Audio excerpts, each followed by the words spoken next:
Ce programme est financé par les partenaires et les amis de Keith Butler Ministries. Aujourd'hui, sur Vita Foi. La bénédiction du Seigneur est intentionnelle, afin que Satan ne puisse, en aucune manière, poser sa main sur vous. Il n'est pas dit qu'il n'essaierait pas, mais vous êtes insaisissable. Vous pouvez vous glisser hors de sa prise.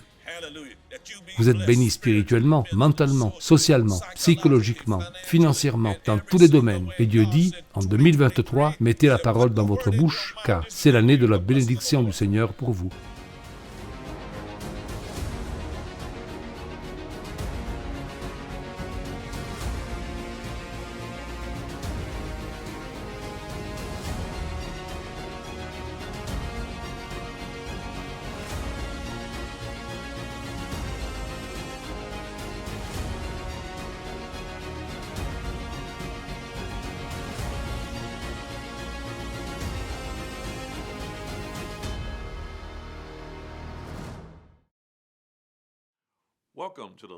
Bienvenue à l'émission Vivez votre foi. Je suis Keith Butler.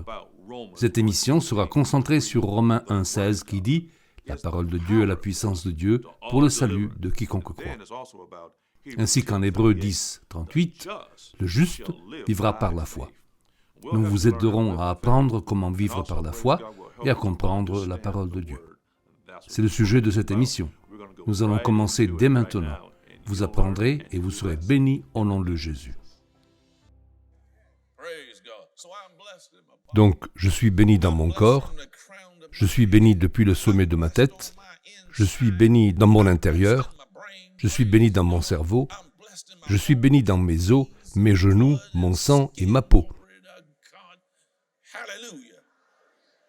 Vous devez prononcer cela et le faire chaque jour.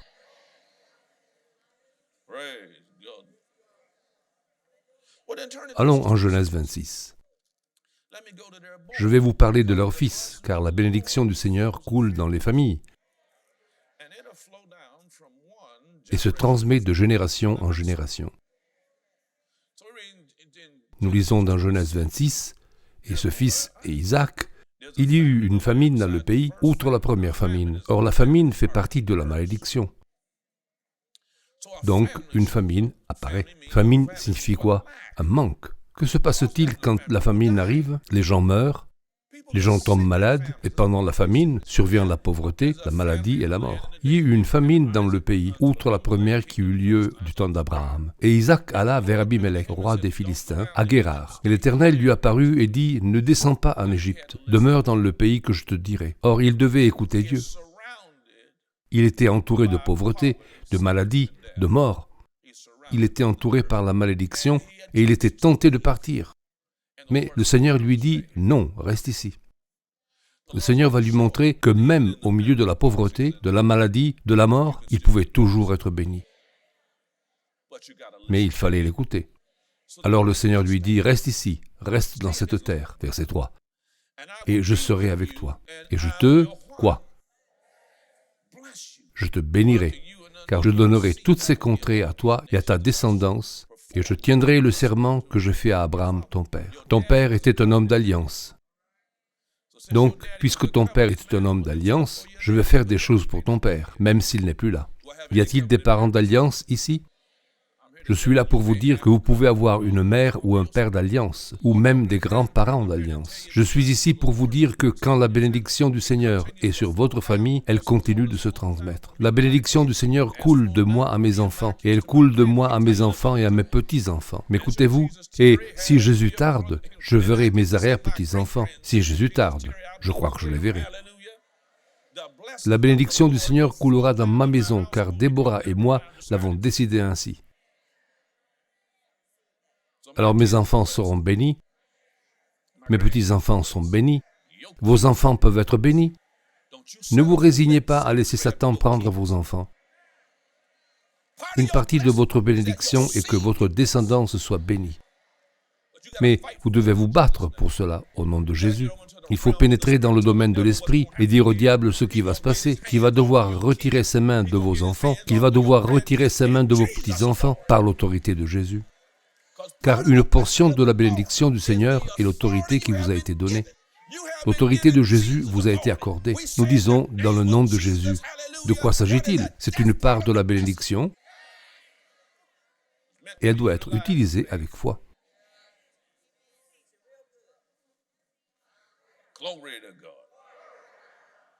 Voyons cela plus en détail. Alors, qu'a-t-il fait? Verset 12. Isaac a obéi. Voyez, il a reçu une parole de Dieu. Maintenant, la foi doit toujours être appliquée à la parole de Dieu. D'abord, on entend la parole, puis il faut décider de la recevoir. Je ne vais pas fermer la porte maintenant. Alors on peut décider de la croire, puis on commence à la proclamer et ensuite à la mettre en pratique. C'est ce qu'il a fait. Il sème dans cette terre et la même année il récolte le centuple. Et le Seigneur l'a béni.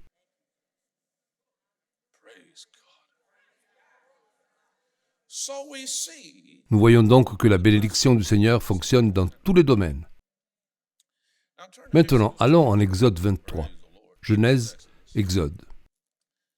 Est-ce que quelqu'un commence à avoir la foi pour 2023? C'est ce que le Seigneur veut. Laissez le 2022 en arrière, que ce soit le bon comme le mauvais. S'il y a eu du bon, remerciez Dieu et attendez-vous à mieux. S'il y a eu du mauvais, faites ce que je vous ai dit. Car maintenant, vous êtes en 2023.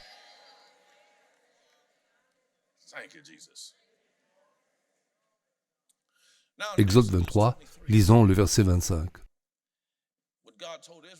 Ce que Dieu a dit à Israël, il le dit à vous aussi.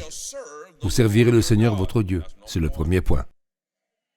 Vous ne devrez pas vous asseoir, vous devrez servir. Et il fera quoi? Il bénira ton pain et ton eau. Et il dit, j'éloignerai la maladie du milieu de toi.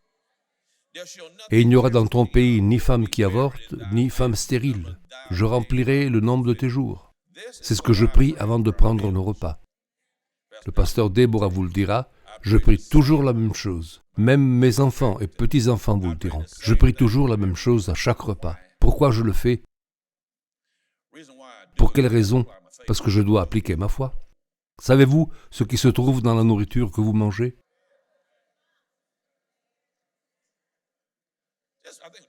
J'y pensais juste il y a 2 jours.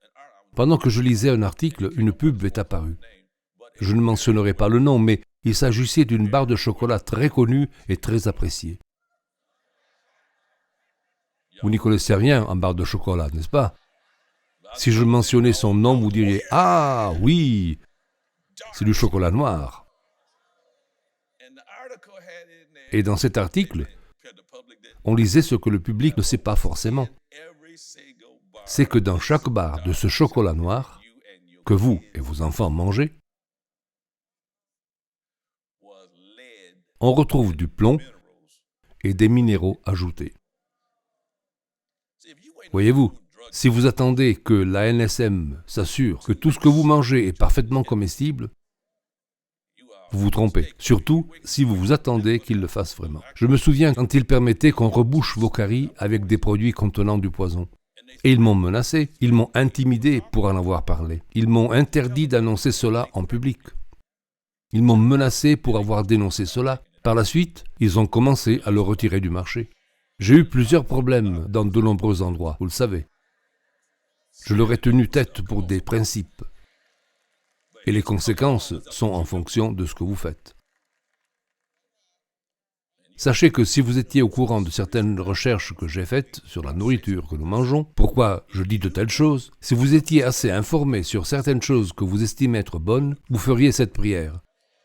Seigneur, tout d'abord, nous voulons te remercier pour cette nourriture. Tu bénis notre pain et notre eau. Tu ôtes la maladie du milieu de nous. Nos jours seront accomplis et notre jeunesse renouvelée comme l'aigle. Répétez-la chaque fois que vous avalez de la nourriture. Car on a besoin qu'il déploie sa puissance merveilleuse.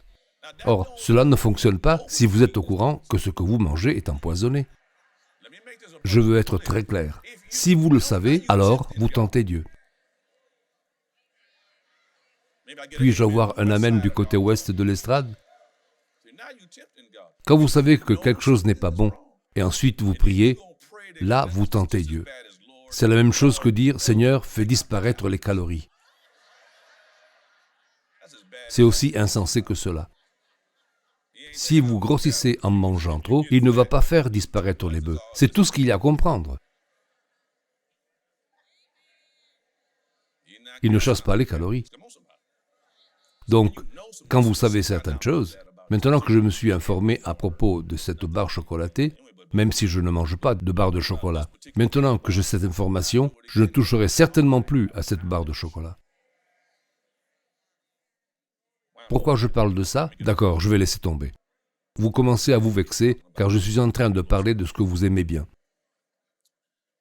Voici donc notre domaine de la bénédiction, la nourriture saine et la santé physique.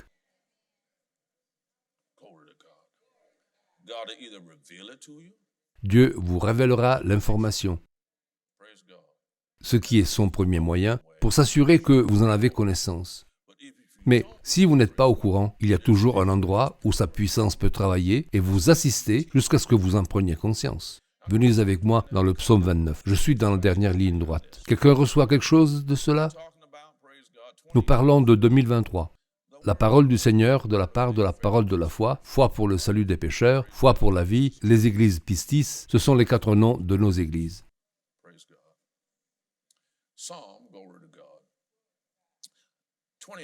Psaume 29, verset 11. L'Éternel donnera la force à son peuple. L'Éternel bénira son peuple par le shalom. La paix.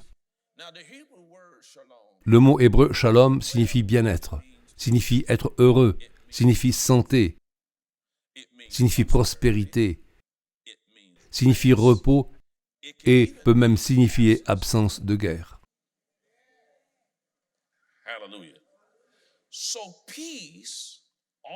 Ainsi, la paix et toutes ces choses-là font partie de la bénédiction du Seigneur pour vous. Cependant, si vous êtes un être humain, vous pourriez être enrôlé dans les forces armées et partir à la guerre. Allez au psaume 144.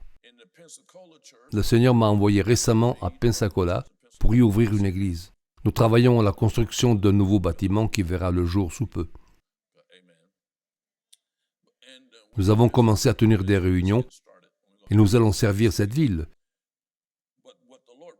même si c'est surtout pour la base militaire que le Seigneur m'a envoyé là-bas. Il y a là une énorme structure militaire et Dieu nous a accordé sa faveur. 2 ans auparavant, il nous a demandé de nous y rendre et de commencer à prier pour les militaires. Alors, nous avons prié pour cette base militaire. Et maintenant, nous y tenons des réunions tous les vendredis soirs. Et ces marins, ces soldats, sont venus prendre une pizza chez nous. Ils ont reçu la parole de Dieu, ils ont été sauvés et ont été remplis du Saint-Esprit. Dieu nous a accordé sa faveur auprès des militaires. Le programme sous lequel nous opérons est le premier du genre. Et il a été approuvé par le Pentagone. Maintenant, nous croyons que Dieu va nous ouvrir aussi la base qui est de l'autre côté du fleuve, de l'autre côté du pont, afin d'avoir accès à l'ensemble des forces armées des États-Unis. Nous croyons en Dieu pour cela. Donc, les militaires viennent dans cette base pour y rester 8 semaines, 12 semaines, 16 semaines, quelques mois pour de nombreux pilotes, peu importe le temps qu'ils y restent. Ensuite, ils repartent pour l'Allemagne, le Japon ou ailleurs, en étant sauvés, remplis du Saint-Esprit, et ils emportent avec eux la parole de Dieu. Où qu'ils aillent, ils la partagent avec leur famille, dans le pays où ils sont affectés, et, s'ils le souhaitent, ils peuvent s'inscrire au KBM et être bénis partout où ils vont. Donc, je veux que vous priez pour l'armée des États-Unis. Ce sont eux qu'aujourd'hui rendent possible votre présence ici, dans cette église, sans avoir à craindre les missiles. Il y a des gens dont le travail est de protéger. Certains sont appelés à la guerre, appelés à combattre. Regardons ce qui est dit dans le psaume 144. Psaume 144. Lisons le verset 1. Béni soit l'Éternel, mon rocher, qui enseigne mes mains pour le combat, mes doigts pour la bataille. Ainsi, la bénédiction du Seigneur peut bien signifier d'être appelé à protéger, ou vous pouvez vous retrouver dans une certaine situation. Selon les Écritures, ce n'est pas toujours un ange qui vient à votre secours. Encore une fois, lisez l'Ancien Testament. Que fit Dieu avec Abraham? Qu'a-t-il fait avec Abraham? Il lui a dit de prendre 300 hommes pour combattre contre 5 rois. Dieu lui a appris à gérer une guerre et Abraham a vaincu 5 rois seulement avec 300 hommes. Eh bien, Dieu vous apprendra à combattre. Gagner un combat fait partie de la bénédiction du Seigneur. La délivrance vient sous de nombreuses formes et de multiples manières. Et vous ne pouvez pas simplement dire à Dieu, ça doit se passer comme ça. Non, pour qui vous prenez-vous? Dieu va vous délivrer d'une manière ou d'une autre, même si, malheureusement, vous serez amené à neutraliser quelqu'un, sachant que vous ne le ferez que si cela s'avère nécessaire, car l'on essaye de l'éviter. Pour vous permettre de le neutraliser, Dieu peut vous donner la force et une connaissance surnaturelle sur quoi faire. Vous le neutralisez et vous pouvez lui imposer les mains et l'amener à la guérison. On doit l'aimer et lui faire connaître le Seigneur Jésus.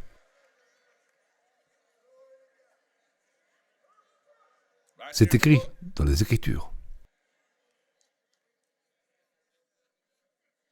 Jusqu'à présent, nous avons parlé de la bénédiction du Seigneur concernant la famille, la santé, la richesse, la protection, la paix.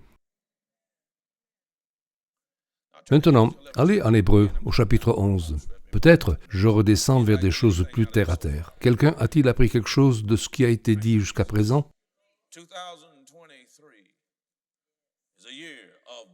2023 est l'année de la bénédiction du Seigneur. Pourquoi? Car sa miséricorde dure éternellement. En voilà la raison. Maintenant, dans Hébreux, chapitre 11, notez ce qui est dit au verset 20.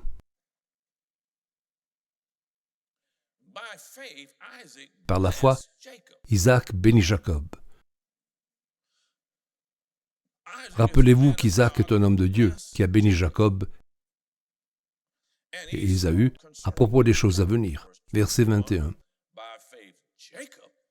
Par la foi, Jacob mourant bénit chacun des 2 fils de Joseph. Vous pouvez lire tout cela dans l'Ancien Testament. Et adora, appuyé sur le bout de son bâton. Nous voyons des hommes de Dieu qui prononcent la bénédiction du Seigneur sur d'autres personnes. Comment cela a-t-il été fait? Cela a été fait par la foi. Or, ce mot béni est eulogio, et en grec, ce mot signifie éloge, bénédiction, dire du bien. Qu'est-ce qu'un éloge? Un éloge est fait quand les choses sont terminées et que nous racontons la fin de l'histoire. La bénédiction. Aujourd'hui, nous aurons la bénédiction. À un moment donné, quand j'aurai terminé ce message, ce sera la fin de la réunion et le temps de prendre congé. Qu'est-il dit? Il est dit que lorsque l'homme de Dieu, avec foi, prononce la bénédiction du Seigneur sur vous, c'est terminé. Si vous l'acceptez, c'est la fin de l'histoire. La parole de Dieu est là. Et elle s'accomplira, à moins que vous ne la laissiez tomber. Ce mot signifie aussi dire du bien d'eux.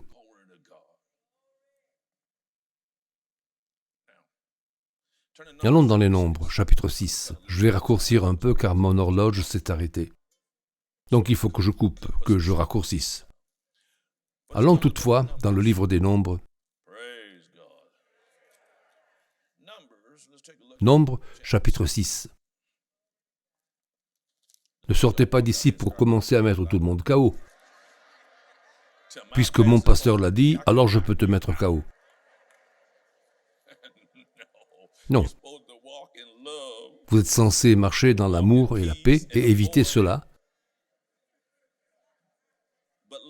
Mais la vie prend parfois d'autres tournures. Je veux dire, si quelqu'un essayait de s'en prendre au pasteur Déborah et de la blesser, je le mettrais KO.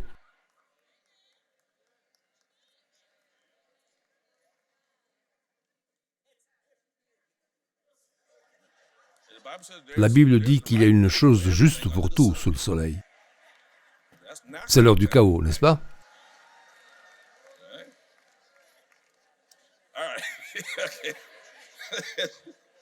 Je dois finir ce message avant d'avoir des ennuis. Verset 22 du chapitre 6. Et l'Éternel parla à Moïse disant, observez ceci, parle à Aaron et à ses fils. Qui sont Aaron et ses fils? Aaron est un grand sacrificateur et le prochain grand sacrificateur d'Israël. La lignée des sacrificateurs sera celle d'Aaron. Ce sont donc des sacrificateurs du Très-Haut. Parle à Aaron et à ses fils, disant, vous bénirez les fils d'Israël en leur disant, vous bénirez les fils d'Israël en leur disant, que l'Éternel te bénisse et te garde. Que l'Éternel fasse luire sa face sur toi et t'accorde sa grâce. Que l'Éternel tourne sa face vers toi et te donne la paix. C'est ainsi qu'ils mettront mon nom sur les enfants d'Israël. Dieu dit, et quand le sacrificateur le fera, je les bénirai.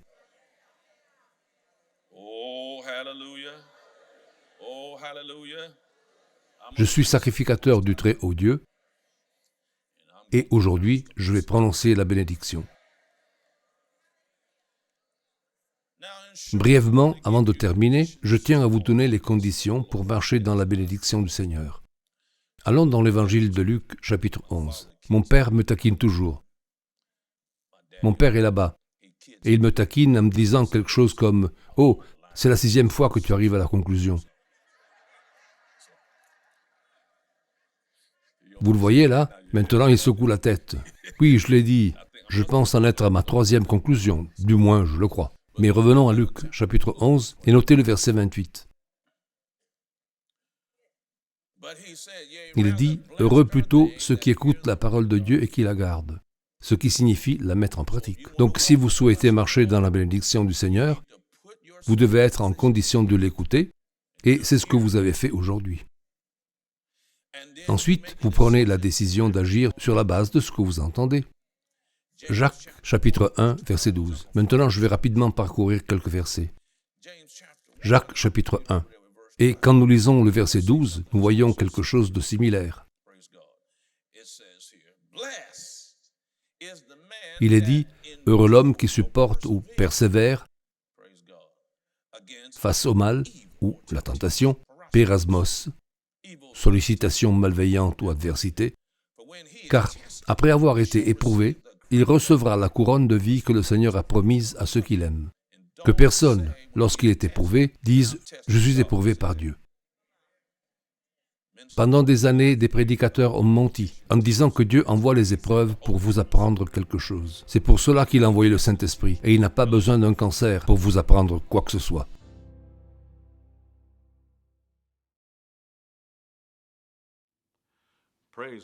Je veux que vous sachiez que Dieu vous aime beaucoup, et il veut que vous entriez dans sa famille. Vous vous demandez comment puis-je entrer dans la famille de Dieu? C'est très simple. Il suffit de faire une prière simple. Dans Romains 10, 9, il est dit, si tu confesses de ta bouche Jésus comme Seigneur, et que tu crois dans ton cœur que Dieu l'a ressuscité d'entre les morts, la Bible dit que tu seras sauvé, délivré. Priez juste une simple prière. Cher Père Céleste, au nom de Jésus, je crois. C'est ça, répète avec moi. Je crois que Jésus-Christ est le Fils de Dieu. Il a porté mes péchés sur la croix. Il a été mis dans la tombe, et je crois qu'il est vivant. Maintenant, viens dans mon cœur, et je t'accepte comme mon sauveur. C'est tout ce que vous avez à faire, et vous ne serez plus jamais les mêmes. Saviez-vous que, sans la foi, il est impossible de plaire à Dieu? La foi est plus qu'une attitude, c'est un style de vie. Les 5 éléments de la foi ne présentent pas la foi comme une doctrine, mais comme un mode de vie. Si vous ressentez que les problèmes assiègent vos pensées, volent votre paix, mais vous voulez vivre une vie victorieuse et plaire à Dieu dans tout ce que vous faites, ce livre est sûrement pour vous. Dès aujourd'hui, commandez votre copie des 5 éléments de la foi en langue française sur store.keithbutler.org. Désirez-vous grandir dans votre foi? Rejoignez-nous en ligne pour notre étude biblique hebdomadaire. Dieu compte sur le corps de Christ pour faire son œuvre sur la terre. Il a besoin que son peuple soit fort dans la foi et dans la compréhension de la Bible. Nous vous encourageons à saisir cette occasion pour construire votre foi et devenir la meilleure version de vous-même. Cette étude biblique hebdomadaire en ligne a lieu tous les mardis à 20h, heure de l'Europe centrale, et pour plus d'informations et pour vous inscrire, visitez le site étudebibliquekbm.com. Chaque session d'études bibliques en direct sera gérée par des enseignants dynamiques de la parole de Dieu. Nous vous fournirons, sans frais, des notes à télécharger, à suivre et à conserver. Nous voulons vous aider à grandir. Bonjour, je suis Keith Butler. Je veux vous parler de quelque chose de très important pour votre vie, l'école biblique Pistis.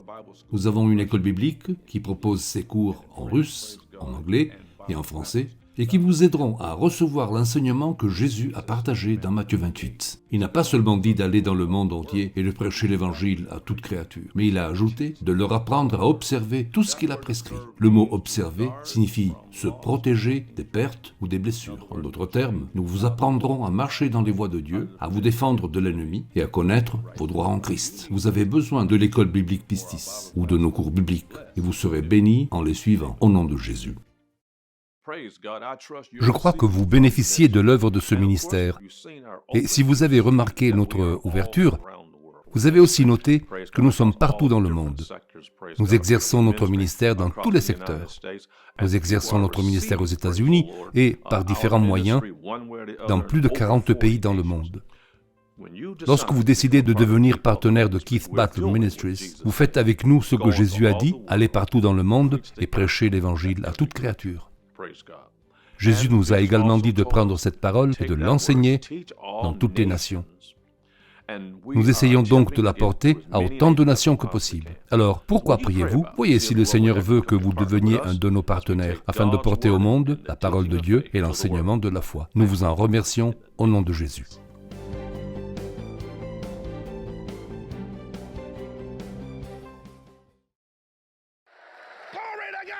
Gloire à Dieu, alléluia.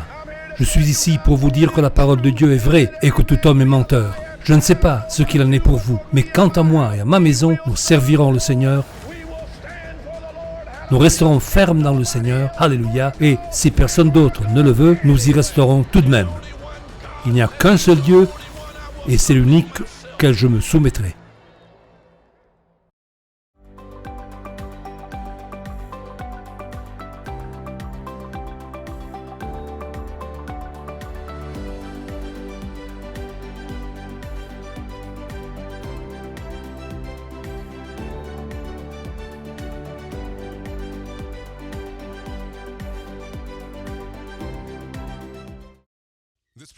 Ce programme est financé par les partenaires et les amis de Keith Butler Ministries.